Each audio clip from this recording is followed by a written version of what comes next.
Hi everybody!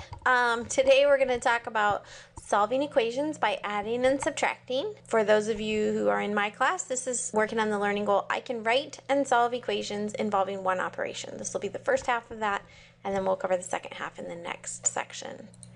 So here's an example. Your football team gains 3 yards on a play and ends up 1 yard behind the first down marker. Where was the line of scrimmage before the play? So I need to take this apart and write an algebraic expression that expresses the beginning situation in the problem, and then on the other side of the equal sign I'm going to say where I ended up. So this is how we write an equation. The difference between an equation and an algebraic expression is that an equation will have an equal sign in it. So we'll put the algebraic expression on one side and we'll put where we ended up on the other side, and those two things need to be equal to each other. So I need to look at what information is important here. And I can see that my team gained 3 yards and that we ended up 1 yard behind the first down marker. So I don't know where I started. It doesn't say where on the football field I started. I'm going to use Y for my starting yardage, and I see that I gained 3 yards. So I'm gaining, meaning I'm adding 3 yards. This side right here on the left is an algebraic expression. I have a variable in it, and if I ignore the equal sign, that part's just an expression. Now, since I have that equal sign there, that's what makes it an equation, and I need to say on the other side of my equal sign, where did I end up? And I remember that I ended up 1 yard behind the first down marker. So what that means is, since I'm behind, I'm going to use a negative number. So I'm going to have this equation, y plus 3 equals -1. An equation is, you can kind of think of it as being like a scale, like a balance scale, with that equal sign in the middle and the left side and the right side having to be equal to each other. So we can show that here. Here's a balance scale right here, and you can see that whatever I put on the left side and whatever I put on the right side need to be balanced, because that equal sign says that those two things are the same. So I'm going to model this equation that I wrote for my situation here, and you can see they used x instead of y, but it should still work out. So I'm going to put an x over here, and then I have 3 positive yards that I gained. So I'm going to put those over here. Come on. And then on the right-hand side, I know that it's equal to -1. I ended up 1 yard behind the line of scrimmage, and those two things are equal, so when I have my scale set up this way, those will balance out.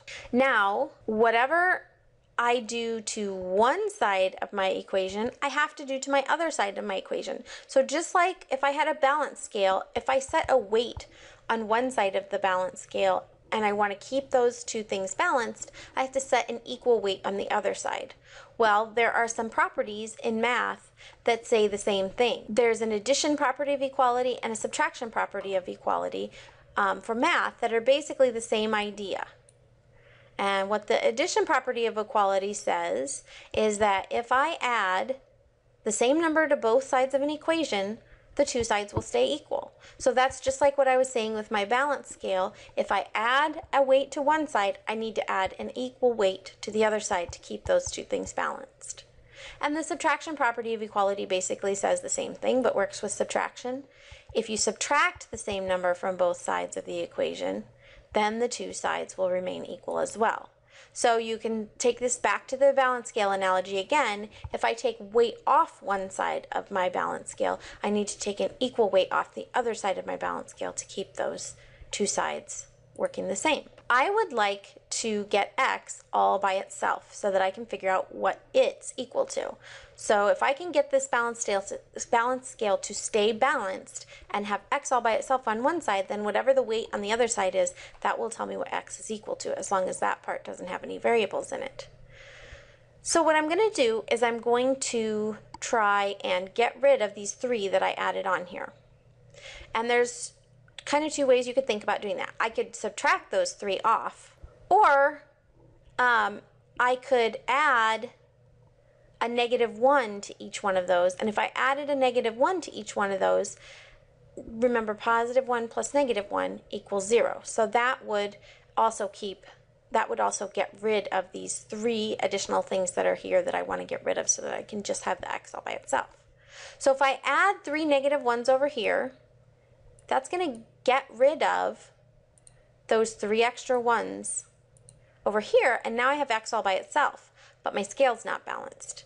So remembering that I added 3 -1s over here, I need to do the same thing to this other side, and now my scale is balanced again. I added the same thing to both sides. I added -3 to both sides, and now I can see that x is equal to -4. So what does that mean in this situation, y equals -4? Well, what that tells me is that since I'm talking about where I am in relation to the first down marker, I started out 4 yards behind the first down marker. These are 2 more pieces of vocabulary. We have the solution to an equation, and the solution to an equation is any value that makes the equation true. When we are solving equations, what we want to do is we want to isolate the variable. And when I say isolate the variable, I just mean get the variable alone on one side of the equation. So these are 2 vocabulary terms that you might want to write into your notes. And so this would be a good time to pause the video. Here's another example. Now, an important part of solving one-step equations is being able to show your work and show what you did. Show that you did use the addition or subtraction properties of equality, and you did keep both sides of your equation balanced. A lot of times when you're solving subtraction equations, it's a good idea to change them to addition equations. So if I want to change this to an addition equation, I can think back to the previous section that we were working on in the book. I can make this -2 equals k. I leave my first number alone when I'm changing a subtraction problem, and then I add the opposite of the second number. The second number right now is +14, so I would change this to adding a -14. So I've changed my equation to -2 equals k plus -14. And that just changes it to an addition equation, so it's a little bit easier to see what I need to do. So right now in my addition equation, I'm adding -14. If I want to get rid of that, so I have 14 of those little negative blocks, I would need to add a +14 to this side of my equation. That's going to isolate k. That's going to get rid of that -14 so that you have k all by itself. But using my addition property of equality, I know that if I add 14 to this side of the equation, I need to also add 14 to the left side of the equation. So now I've added the same weight to both sides, keeping my equation balanced. If I add -2 plus 14, I'm going to get a +12, and that is going to equal k all by itself because this part will cancel out and become 0. So I've isolated k in order to find the solution, which is 12. Now I'm going to check that.